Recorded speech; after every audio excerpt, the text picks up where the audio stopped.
Video like जरूर कर लीजिए और ऐसे वीडियो लगातार फ्री में पाने के लिए चैनल को तुरंत सब्सक्राइब कर लीजिए और बेल आइकन को जरूर टैप कर लीजिए ताकि आगे भी सारे वीडियो आपको मिलते रहे। यूट्यूब में फॉलो करते हैं तो प्लीज ये वाला फ्री टेलीग्राम चैनल जरूर ज्वाइन कर लीजिएगा। सारे नोटिफिकेशन सारे अपडेट यहीं पे आते हैं, ध्यान रखिए। नमस्कार दोस्तों, मैं प्रियंका एग्ज़ाम प्रिपरेशन के यूट्यूब चैनल पर एक बार फिर से आप सभी का बहुत बहुत स्वागत करती हूँ। आज हमने जो क्लास ली है वो है पॉवर्टी ऑफ इंडिया, भारत में निर्धनता या गरीबी के बारे में पढ़ेंगे। अक्सर एग्ज़ाम में इस टॉपिक से प्रश्न बनते हैं और इससे संबंधित जो भी कार्यक्रम चल रहे हैं वो भी आपके लिए इम्पोर्टेंट हो जाते हैं, क्योंकि ये क्रोनोलॉजिकल ऑर्डर में लगाने के लिए या फिर इनका ईयर पूछ लिया जाता है। तो अगर आप न्यू हैं चैनल पर, डेली दोपहर 1 बजे मेरे साथ आप एक क्लास कर सकते हैं, जो कि 60 डेज़ के लिए मोस्ट इम्पॉर्टेंट टॉपिक्स की सीरीज़ चल रही है, जो कि यूपी पीसीएस प्रीलिम्स को टारगेट करते हुए मैंने स्टार्ट की है और आरओ एग्ज़ाम के लिए भी उतनी ही महत्वपूर्ण है। अगर आप पेड कोर्स में इंटरेस्टेड हैं तो स्टडी फॉर सिविल सर्विसेज के द्वारा नए पेड कोर्स लॉन्च किए गए हैं। आप अगर यूपी पीसीएस प्रीलिम्स के लिए प्रिपरेशन करना चाहते हैं, मात्र 1600 रुपये में और मात्र 800 रुपये में आप कंप्लीट प्रिपरेशन कर सकते हो आरओ एग्ज़ाम की। ये पूरा कंटेंट इसमें आपको दिया जाएगा। टेस्ट सीरीज़ है, पेड क्विज़ हैं, ठीक है, सेक्शनल टेस्ट हैं और फुल लेंथ मॉक टेस्ट है। इसके साथ में जीएस, सीसेट और हिंदी वाला जो पोर्शन हो जाता है आरओ एग्ज़ाम का, इसके अलावा जो सीसेट वाला पोर्शन है पीसीएस का, सब कंप्लीट कराया जा रहा है। तो इसके लिए आप गूगल प्ले स्टोर से स्टडी फॉर सिविल सर्विसेज का ऐप डाउनलोड कर सकते हैं। अभी 20% का डिस्काउंट चल रहा है। ज्ञान सर कूपन कोड आपको अप्लाई करना है और डिस्काउंट मिल जाएगा। तो कोर्स से रिलेटेड जानकारी के बाद चलिए आज की क्लास स्टार्ट करते हैं। तो भारत में गरीबी और निर्धनता से क्या सह है। सबसे पहले देखेंगे, गरीबी का अभिप्राय है जीवन, स्वास्थ्य तथा कार्य कुशलता हेतु न्यूनतम उपभोग आवश्यकताओं की प्राप्ति की अयोग्यता। सामान्यतः गरीबी का आशय लोगों के निम्न जीवन निर्वाह के स्तर से लगाया जाता है। तो गरीबी के प्रकार क्या हैं? विभिन्न दृष्टिकोणों के आधार पर गरीबी का विश्लेषण निम्नानुसार प्रस्तुत किया जा सकता है। जैसे प्रथम वर्गीकरण उपयोग की जाने वाली मूल जानकारी के प्रकार को दर्शाता है, यथा वस्तुपरक और व्यक्तिपरक गरीबी। जो दूसरा वर्गीकरण है वो सीमा निर्धारित करने के लिए उपयोग किए जाने वाले पैमाने या संदर्भ पर निर्भर करता है, यथा निरपेक्ष और सापेक्ष गरीबी। तथा तीसरा वर्गीकरण गरीबी की अवधि पर आधारित है, जो कि आवधिक गरीबी किसी निर्धारित वर्ष में या फिर निरंतर गरीबी होती है जो दीर्घकालिक समय के लिए। तो 3 तरह से इनका वर्गीकरण किया गया है। कैसे? पहले तो वस्तुपरक या फिर व्यक्तिपरक गरीबी हो गई, दूसरा निरपेक्ष और सापेक्ष गरीबी है, तीसरा हो गया आवधिक गरीबी, जो कि किसी निर्धारित वर्ष में या फिर निरंतर लंबे समय से चली आ रही गरीबी है। ठीक है। ऐसे अध्ययन जिनमें विभिन्न चरों के मापन के रूप में किसी शोधकर्ता द्वारा सीधे एकत्रित की गई जानकारी का उपयोग किया जाता है, वस्तुपरक गरीबी अध्ययन कहलाते हैं। शोधकर्ताओं द्वारा आमतौर पर उपयोग किए जाने वाले चर घरेलू आय और घरेलू व्यय पर होता है। निरपेक्ष गरीबी उस स्थिति को इंगित करती है जब कोई व्यक्ति भोजन, आवास, वस्त्र, जो मूलभूत आवश्यकताएं हैं, वस्तुएं हैं और सेवाएं हैं, इनका खर्च वहन करने में वह सक्षम नहीं होते हैं। इन आवश्यकताओं को शरीर के संचालन हेतु आवश्यक न्यूनतम पोषक आहार के रूप में व्यक्त किया जाता है और भारत में इसी मापदंड को अपनाया गया है। इस संदर्भ में योजना आयोग द्वारा दैनिक रूप से आवश्यक आहार की न्यूनतम मात्रा ग्रामीण क्षेत्रों के लिए 2400 कैलोरी और शहरी क्षेत्रों के लिए 2100 कैलोरी निर्धारित की गई है। इसके बाद देखेंगे सापेक्ष गरीबी क्या है। तो ये निर्धनता की अवधारणा को आसपास के अन्य लोगों के संबंध में देखती है। किसी व्यक्ति को गरीब तब माना जाता है जब वह अपने परिवेश में विद्यमान अन्य लोगों की तुलना में आर्थिक और सामाजिक रूप से अलाभान्वित की स्थिति में होता है। गरीबी की यह अवधारणा असमानता की अवधारणा से निकटता से जुड़ी हुई है। तो गरीबी रेखा क्या है? हमारे यहाँ एक मापदंड बनाया गया कि गरीबी रेखा, तो ये है क्या? तो गरीबी रेखा वह रेखा है जो उस प्रति व्यक्ति औसत मासिक व्यय को प्रकट करती है जिसके द्वारा लोग अपनी न्यूनतम आवश्यकताओं को संतुष्ट कर सकते हैं। योजना आयोग ने देश में निर्धनता की माप के लिए वर्ष 1989 में प्रोफेसर डी.टी. लकड़ावाला की अध्यक्षता में एक विशेषज्ञ दल का गठन किया था, जिसने वर्ष 1993 में अपनी रिपोर्ट प्रस्तुत की थी।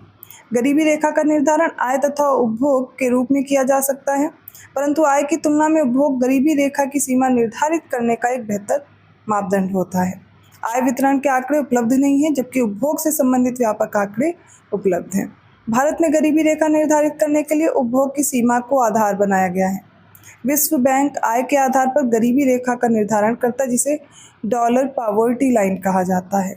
तो गरीबी उन्मूलन के लिए कार्यक्रम भी चल रहे हैं। अब ये कार्यक्रम कौन कौन से हैं? तो गरीबी उन्मूलन की रणनीति मूलतः दो तरफा होती है। सर्वप्रथम ऐसे अवसर प्रदान करने वाले विशिष्ट क्षेत्रों पर ध्यान केंद्रित करके गरीबों को विकास प्रक्रिया में भाग लेने के लिए अधिक अवसर प्रदान करने का प्रयास चल रहा है। और राष्ट्रीय रोजगार गारंटी विधेयक 2004 दिसंबर 2004 में संसद में प्रस्तुत किया गया था।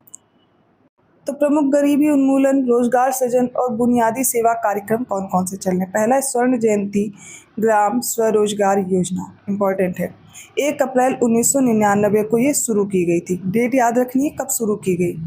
और SGSY का उद्देश्य क्या है? बैंक ऋण तथा सरकारी अनुदान के मिश्रण माध्यम से सहायता प्राप्त गरीब परिवारों जो स्वरोजगारियों को स्वयं सहायता समूह SHG में संगठित करके गरीबी रेखा से ऊपर लाना इसमें कार्यक्रम है।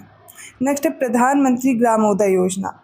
ये वर्ष 2000 से 2001 में शुरू की गई PMGY इसे बोलते हैं। इसमें प्राथमिक स्वास्थ्य, प्राथमिक शिक्षा, ग्रामीण आश्रय, ग्रामीण पेयजल, पोषण, ग्रामीण विद्युतीकरण जैसे चयनित जो बुनियादी सेवाएं हैं, इनके लिए राज्यों तथा केंद्र शासित प्रदेशों को अतिरिक्त केंद्रीय सहायता ACA के आवंटन की परिकल्पना की गई है। नेक्स्ट है न्यूनतम आवश्यकता कार्यक्रम MNP। कुछ आधारभूत न्यूनतम आवश्यकताओं को पूरा करने तथा लोगों के जीवन स्तर में सुधार करने के लिए 5वीं पंचवर्षीय योजना जो 1974 to 78 के प्रथम वर्ष में आई न्यूनतम आवश्यकता कार्यक्रम का शुभारंभ किया गया था। राष्ट्रीय सामाजिक सहायता योजना, ये योजना भी 15 अगस्त 1995 को गरीबी रेखा से नीचे जो जीवन यापन कर रहे हैं उन लोगों के लिए शुरू की गई थी। सामूहिक बीमा योजना, ये योजना ग्रामीण क्षेत्रों के लिए वर्ष 1995-96 के दौरान शुरू की गई थी। राष्ट्रीय काम के बदले अनाज कार्यक्रम, मोस्ट इम्पॉर्टेंट है, इसे बोलते हैं NCMP। इसके अनुरूप अनुपूरक श्रम रोजगार के सृजन में तीव्रता लाने के लिए उद्देश्य से देश के 150 सबसे पिछड़े जिलों में 14 नवंबर 2004 को राष्ट्रीय काम के बदले अनाज कार्यक्रम का शुभारंभ किया गया था। संपूर्ण ग्रामीण रोजगार योजना SGRY, ये वर्ष 2001 में शुरू की गई थी। SGRY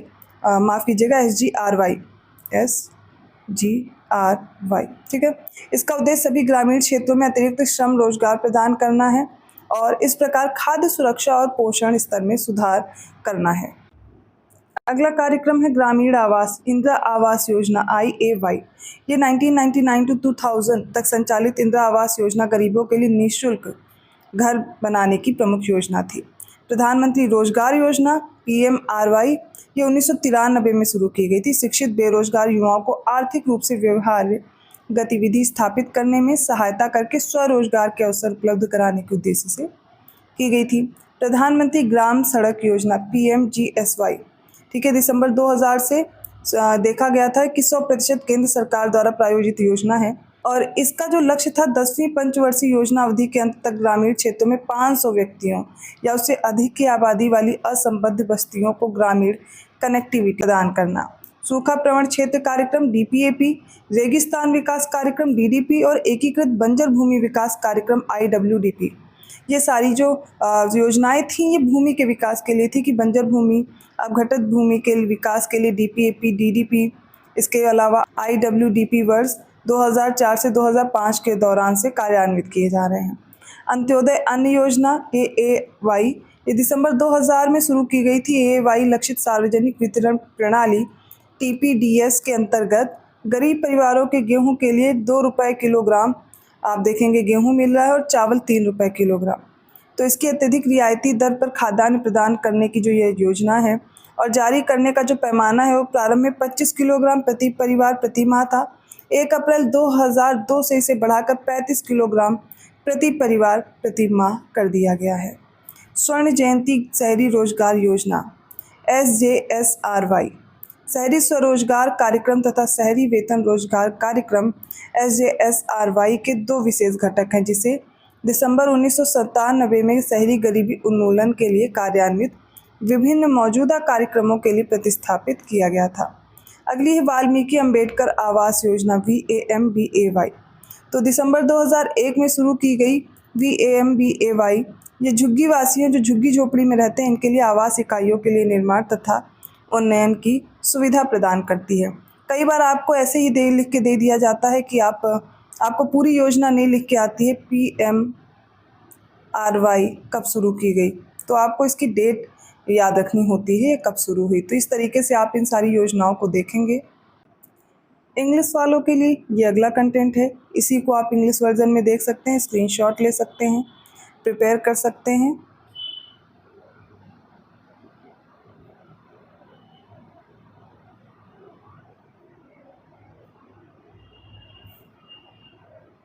तो ये हो गया आज का टॉपिक। इकोनॉमिक्स का ये टॉपिक है, निर्धनता या गरीबी, अक्सर इससे प्रश्न बनते हैं और इससे रिलेटेड जो भी सूचकांक आते हैं, ठीक है, करंट अफेयर्स में, ये भी आपके लिए इम्पॉर्टेंट हो जाते हैं क्योंकि बहुत ज़्यादा पूछे जाने वाला प्रश्न की कैटेगरी में होता है कि सूचकांक भी पूछे जाते हैं। तो आप करंट अफेयर के साथ भी इसको भी प्रिपेयर करेंगे, ठीक है। अगर वीडियो अच्छा लगा प्लीज़ लाइक कीजिए, चैनल को सब्सक्राइब कीजिए और लोगों को शेयर करते रहिए। इसके अलावा अगर आप कोर्स ज्वाइन करना चाहते हैं, पेड कोर्स में इंटरेस्टेड है, तो आपको स्टडी फॉर सिविल सर्विसेज के कोर्स को ज्वाइन करना होगा। ऐप आप डाउनलोड करके ज्वाइन कर सकते हैं, अदरवाइज डिस्क्रिप्शन बॉक्स में मैंने नंबर डाल दिए हैं, आप कॉल या मैसेज करके भी जानकारी ले सकते हैं। बेस्ट करंट अफेयर आपको दिया जाएगा SCS के द्वारा। सबसे ज़्यादा सिलेक्शन UPPSC में दिए जाते हैं। इससे रिलेटेड जो भी एग्ज़ाम है तो लेटेस्ट ट्रेंड और पैटर्न को फॉलो करते ही आपका कोर्स डिज़ाइन किया जाता है। रात को आप मेरे साथ प्रैक्टिस कर सकते हैं, क्वेश्चन की सीरीज़ चल रही है इसी के साथ। तो दोपहर 1 बजे आपकी सीरीज़ है जो कि GS कंटेंट कवर हो रहा है और रात को आप प्रैक्टिस कर सकते हैं। तो ऐसे ही कंटेंट के साथ मैं आती हूँ नेक्स्ट वीडियो में, तब तक के लिए धन्यवाद।